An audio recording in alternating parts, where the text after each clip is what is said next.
வணக்கம், எல்லாரும் நல்லா இருக்கீங்களா? லோகன் பாலுக்கு டபிள்யூ பார்த்தீங்கன்னா ஒரு வாக்கு கொடுத்துருக்குறாங்க. அண்ட் செத் ராலின்ஸ் பார்த்தீங்கன்னா டீன் ஆம்ப்ரோஸ் டபிள்யூக்கு வரேன்னு சொல்லிட்டு உருக்கமாக பேசியிருக்கிறாரு. இதை தவிர்த்து எட்ஜி நான் ரிட்டையர்மெண்ட் ஆகிறோம்ப்பா, வயசாயிருச்சு அப்படிங்கிற மாதிரி சொல்லியிருக்காரு. இதை தவிர்த்து ராண்டி ஆர்டன் வர்சஸ் ஜான்சனாக்கான அந்த மேட்சுக்கான ஒரு புது பேர் வச்சிருக்கிறாங்க. இன்னும் ஒரு சில ரெஸ்லிங் செய்திகள் அப்டேட்டை பற்றி தான் இன்னைக்கான தொகுப்பில் பார்க்க போகிறோம். முதலாக ரெஸ்லிங் கிங் தமிழுக்கு வந்திருக்க எல்லாருக்குமே மறக்காமல் சப்ஸ்கிரைப் பண்ணி பெல் ஐக்கானை அமைக்க வச்சுக்கோங்க. தினமும் ரெஸ்லிங் செய்யல தமிழை தெரிஞ்சுக்கோங்க. அண்ட் காய்ஸ், உழப்பாளர் தின நல்வாழ்த்துக்கள். மே 1 உழைக்கிற நம்ம எல்லாருக்குமே இது ஒரு நன்னாள், பொன்னாள், என்னாலும் அமைய வாழ்த்துக்களை தெரிவித்துக் கொள்கிறேன். முதல் செய்தி நம்ம எதை பற்றி பார்க்க போகிறோன்னா, செத் ராலின்ஸுடைய உருக்கமான ஸ்பீச். அதாவது இப்போது சமீபத்தில் ஹால் ஆஃப் ஃபேம் நடந்ததில்ல, ஸோ அதில் தான் பார்த்தீங்கன்னா முடிஞ்சதுக்கப்புறமா ஒரு சில ரெஸ்லர்ஸ் வச்சு இன்டர்வியூ எடுத்துருக்கிறாங்க. அந்த நேரத்தில் நமக்கு இது வெளிப்படையாக வரல, ஆனால் இப்போது அது நியூஸாக வந்துருக்குது.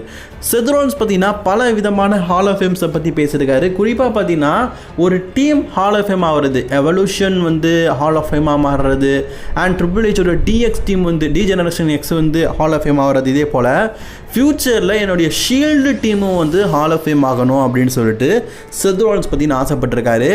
ஷீல்டு அப்படிங்கிறது எப்படிப்பட்ட டீம் அப்படின்னு கேட்டிங்கன்னா, இதுக்கு முன்னாடி நான் சொன்னோம்ல, டிஎக்ஸு, எவல்யூஷன், இந்த மாதிரி ஐகானிக் டீமில் ஒன்று தான் அந்த ஷீல்டு அப்படிங்கிற டீம். இது நாள் வரைக்கும் மக்கள் மத்தியில் அந்த அளவுக்கு பாப்புலரிட்டி இருக்குன்னா அந்த அளவுக்கு அந்த டீம் செதுக்கி வச்சிருக்கிறாங்க. அந்த டீமில் இருக்கிற மூவரும் பார்த்தீங்கன்னா இப்போ டாப் 1 ரெஸ்லிங் கம்பெனியாக இருக்கிறாங்க. Seth Rollins, Roman Reigns and Dean Ambrose. So அந்த டீம் ஒருவேளை ஃப்யூச்சரில் ஹால் ஆஃப் ஃபேம் ஆனால் நல்லாயிருக்கும் அப்படிங்கிறத சொன்னது மட்டும் இல்லாமல், ஃப்யூச்சரில் கண்டிப்பாக செத் ராலின்ஸ் ஹால் ஆஃப் ஃபேம் ஆகாது. இப்போ பொதுவாகவே ஒரு ரெஸ்லர் ஹால் ஆஃப் ஃபேம் ஆகுறாங்கன்னா இவங்க தான் என்னை இன்ட்ரடியூஸ் பண்ணணும். இப்போ பாலியம்மன் ஹால் ஆஃப் ஃபேம் ஆகும்போது ரோமன் ரெயின்ஸ் என்னை இன்ட்ரடியூஸ் பண்ணணும் அப்படின்னு கேட்டிருந்தேன் அப்படிங்கிற மாதிரி சொன்னார்ல. அதே மாதிரி பார்த்தீங்கன்னா செத் ராலின்ஸ் என்ன சொல்லியிருக்காருன்னா, நான் ஹால் ஆஃப் ஃபேமாக மாறும்போது என்ன டீன் ஆம்ப்ரோஸ் அல்லது ரோமன் ரெயின்ஸ் தான் என்ன இன்ட்ரடியூஸ் பண்ணணும். அவங்க 2 பேருக்கு மட்டும்தான் அந்த தகுதி இருக்குது.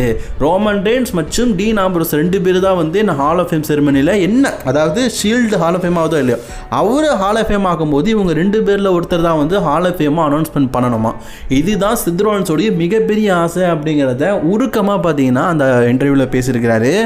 பார்க்கவே எவ்வளோ நல்லா இருக்குது இல்லை, ஆனால் ஹால் ஆஃப் ஃபேம் ஆக்குவாங்களா இல்லையா அப்படிங்கிறது தெரியல. Honestly, the first 2 candidates that come to mind, unfortunately, one of them I have to beat their ass at WrestleMania this Saturday. That would be Roman Reigns. And the other one doesn't work for this company no more, and that's Jon Moxley. So those are the guys that I'm most tied. அதுக்கப்புறமா நம்ம இதை பற்றி பார்க்க போகிறோம். பார்த்தீங்கன்னா WWE இதுக்கப்புறமா மனித பேங்குக்கு முன்னாடி பார்த்தீங்கன்னா ஒரு சாட்டர்டே நைட் மெயின் இவெண்ட் அப்படிங்கிறத நடத்த போகிறாங்க 2 வாரத்துக்கு முன்னாடி. அதாவது உங்களுக்கு புரியாமல் சொல்லணும்னா, பேக்லாஷோடைய அடுத்த ஷோவை சாட்டர்டே நைட் மெயின் இவெண்ட் அப்படிங்கிறத WWE ஆர்கனைஸ் பண்ணியிருக்காங்க. இந்த சாட்டர்டே நைட் மெயின் இவெண்ட் இருக்குல்ல, அதோடைய அஃபிஷியல் போஸ்டரை WWE ரிலீஸ் பண்ணியிருக்கிறாங்க. அதை உங்கள் பார்வையில் நான் காட்டுறேன், பார்க்கறதுக்கு எப்படி இருக்குது அப்படின்னு சொல்லுங்கள். ஜான்சனா ஒரு எப்படி சொல்ல ஹீல் கேரக்டர் அண்ட் அவருடைய பேபி ஃபேஸ் கேரக்டர், இந்த 2த்தையும் புலப்படுத்துகிற மாதிரி இருக்குது. இந்த ஸ்பைடர்மேன் மூவியில் டார்க்கான ஸ்பைடர்மேன் அண்ட் நார்மலான ஸ்பைடர்மேன் அப்படின்னு சொல்லிட்டு 2 கேரக்டரை வெளிப்படுத்துறதுக்காக ஒரு போஸ்டர் ரிலீஸ் பண்ணியிருப்பாங்கல்ல, அப்படிப்பட்ட ஒரு போஸ்டரை தான் ரீக்ரியேட் அப்படி பண்ணியிருக்கிறாங்க. பார்க்கறதுக்கே ரொம்ப நல்லா இருக்குது.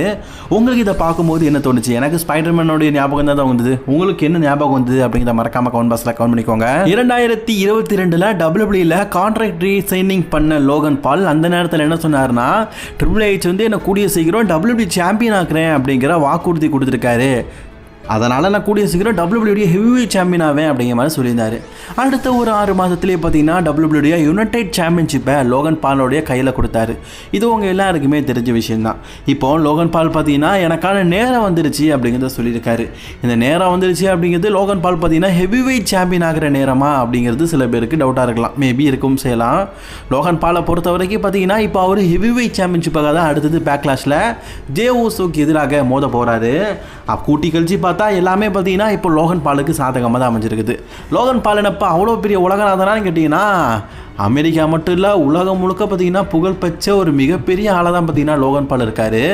அப்படிப்பட்ட லோகன் பால் டபிள்யூபிள்யூக்கு கண்டிப்பாக தேவை. ஸோ லோகன் பாலுக்கு டபிள்யூபிள்யூ தேவை இல்லை, டபிள்யூபிள்யூக்கு தான் பார்த்தீங்கன்னா லோகன் பால் தேவை. ஸோ அவரை வச்சு நல்லாவே மார்க்கெட்டிங்கும் பண்ணுறாங்க. ஸோ அப்படிப்பட்ட லோகன் பாலுக்கு ஒருவேளை டபிள்யூபிள்யூ பார்த்தீங்கன்னா கண்டிப்பாக அந்த ஹெவிவெயிட் சாம்பியன்ஷிப் வாய்ப்பு தாரோம், அதுவும் இப்போவே தாரோம் அப்படின்னு சொல்லியிருந்தாங்கன்னா இது ஜே ஊசோக்கு ஆபத்தான நிலையாக அமைய வாய்ப்பு இருக்குது.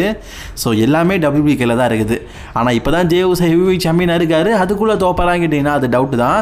பட் ஆனால் லோகன் பால் வர்சஸ் ஜே ஊசோ மேட்ச் ஒரு நல்ல மேட்சாக இருக்கும். ராண்டி ஆர்டனுக்கும் ஜான்சனாக்கும் டபிள்யூபிள்யூ பார்த்தீங்கன்னா பேக்லாஷ்லாம் அஃபிஷியலி மேட்சை கன்ஃபார்ம் பண்ணியிருக்காங்க. இதை வச்சு தான் டபிள்யூபிள்யூ பார்த்தீங்கன்னா பேக்லாஷில் அதிகமான டிக்கெட்டை சேல் பண்ணியிருக்கிறாங்க.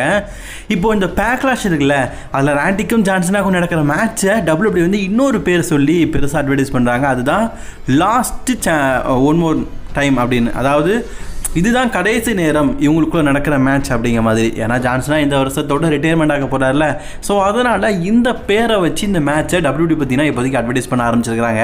ஏச்சை பற்றி உங்களுக்கு தெரியும், கோப் அப்படிங்கிற நேமில் ஏடபிள்யூ இருக்காரு. அவரோட கான்ட்ராக்ட் வந்து இன்னும் ஒரு வருஷத்துக்கு ஏடபிள்யூல. இப்போ அவர் டபிள்யூடியூ பற்றியும் அதர் ரெஸ்லிங் கம்பெனியை பற்றியும் ஏடபிள்யூ பற்றியும் ரிட்டையர்மெண்ட்டை பற்றியும் சொல்லிட்டு ஒரு இன்டர்வியூ கொடுத்துருந்தாரு.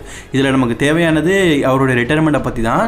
நான் ஆல்ரெடி ரிட்டையர்மெண்ட் ரெஸ்லர் தான், பட் இருந்தாலும் கங்கேஷன்லேருந்து திருப்பி வந்ததுக்கப்புறமா ஒரு சில வருடம் மல்யுத்த ஆகணும், சண்டை போடணும் அப்படின்னு ஆசைப்பட்டேன். டபிள்யூடபிள்யூஇல வந்து நான் வந்து 2023 ரிட்டையர்மெண்ட் ஆகிற மாதிரி ஒரு செகமெண்ட் நடந்தது. ஸோ அதுக்கப்புறமா கூட டபிள்யூடபிள்யூலேருந்து எனக்கு ஆஃபர் கிடச்சிது, நீங்கள் பார்ட் டைமாக சண்டை போடலான்னு. பட் ஆனால் அந்த டைமில் நான் அதை ரிஜெக்ட் பண்ணிட்டேன். இப்போ நான் ஏடபிள்யூவில் ஃபுல் டைம் ரெஸ்லராக சண்டை போட்டுட்டு இருந்தாலும் என்னுடைய ரெஸ்லிங் கெரியருக்கு நான் ரிட்டையர்மெண்ட் கொடுக்கறதுக்கு முடிவு பண்ணிட்டேன். இன்னும் 2 வருஷத்துக்கு பார்த்தீங்கன்னா ரெஸ்லிங் கெரியரில் சண்டை போடுவேன், அதுக்கப்புறமா நான் ஒதுங்கிடுவேன் ரெஸ்லிங் அவுட்டு அப்படிங்கிற மாதிரி சொல்லி. ஸோ இன்னும் 2 வருஷம் தான் பார்த்தீங்கன்னா ஏஜ் வந்து சண்டை போடுவேன் அப்படிங்கிற மாதிரி சொல்லியிருக்காரு. அவருடைய கான்ட்ராக்ட் வந்து நெக்ஸ்ட் இயரோட ஏடபிள்யூவில் முடியுது. முடிஞ்ச கையோட டபிள்யூடிக்கு வந்து ஒரு வருஷம் சண்டை போட்டுட்டு போனால் நல்லாயிருக்கும். ஏன்னா என்ன தான் ஏடபிள்யூவில் ஒரு கோப் அப்படிங்கிற பேரில் இருந்தாலும் டபிள்யூபிள்யூ இருக்கிற ஏஜ் அப்படிங்கிற பேர் யாரால் மறக்க முடியாது, அவரையும் மறக்க மாட்டோம். அவர் ஒரு வருஷம் கடைசியாக டபிள்யூபிள்யூவில் பார்த்தீங்கன்னா ஒரு மேட்சை போட்டுட்டு போனார்னா நல்லாயிருக்கும். டபிள்யூபிள்யூ பார்த்தீங்கன்னா மணி இந்த பேங்குக்கு அப்புறமா, அதாவது ஜூலை மந்த்துக்கு அப்புறமா பார்த்தீங்கன்னா ஒரு பேப்பரையாக கன்ஃபார்ம் பண்ணலை. ஜூன் மந்த்துக்கு அப்புறமா ஜூலை மந்தில் எந்த பேப்பரையும் கன்ஃபார்ம் பண்ணலை. ஆகஸ்ட்லேயே டேரெக்ட்லி சம்மர் ஸ்லாம் அட்வர்டைஸ் பண்ணியிருக்காங்க. 2 மாதம் சம்மர் ஸ்லாமுக்கு டைம் எடுப்பாங்களா அப்படின்னு கேட்டிங்கன்னா அது எனக்கு தெரியல. ஏன்னா சம்மர் ஸ்லாமை பொறுத்த வரைக்கும் இந்த வருஷம் Day 2 Day 1 அப்படின்னு சொல்லிட்டு 2 நாள் நடக்குது. ஸோ அதோடைய ஸ்டோரி டெவலப்மெண்ட்டுக்காக 2 மாதம் தேவைப்படுதுன்னு நினைக்கிறாங்களா, இல்லாட்டா இடைப்பட்ட நேரத்தில் ஒரு ஷோ நடத்துவாங்களா அப்படின்னு தெரியல. சரி, அது ஒரு மூலையில் இருக்கட்டு. இப்போ டபிள்யூபிள்யூஇ இருக்கிறாங்கல்ல, 2 ரோலில் உட்காந்து பார்ப்போம். ஸோ அதோடைய டிக்கெட் சேலிங்கே ஸ்டார்ட் பண்ணியிருக்காங்க. கிட்டத்தட்ட பார்த்தீங்கன்னா ஃப்ரெண்டில் உட்காந்து பார்க்கணுன்னா $40,000 அமெரிக்கன் டாலருக்கு விற்றுருக்குறாங்க. $40,000 அமெரிக்கன் டாலருங்க, நம்மள்கிட்ட ஒரு ஆயிரமே இல்லை. அதாவது இந்திய மதிப்பில் 40,000 கொடுத்தா கூட டிக்கெட் செல்லிங் நடந்து நீங்கள் சம்மர்ஸ்லாம் பார்ப்பீங்கன்னா டவுட்டு தான். ஆமாம், அமெரிக்கன்காரன் 40,000 அவங்க ஊர் காசுலேயே ஃப்ரெண்டில் உட்காந்து பார்க்குறானுங்க.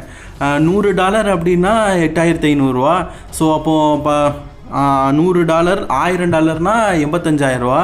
ஸோ கிட்டத்தட்ட பார்த்தீங்கன்னா ஒரு 35 லட்ச ரூபா கிட்ட வருதுல்ல ஃப்ரண்ட் ரோடில் உட்காந்து பார்க்கணுன்னா.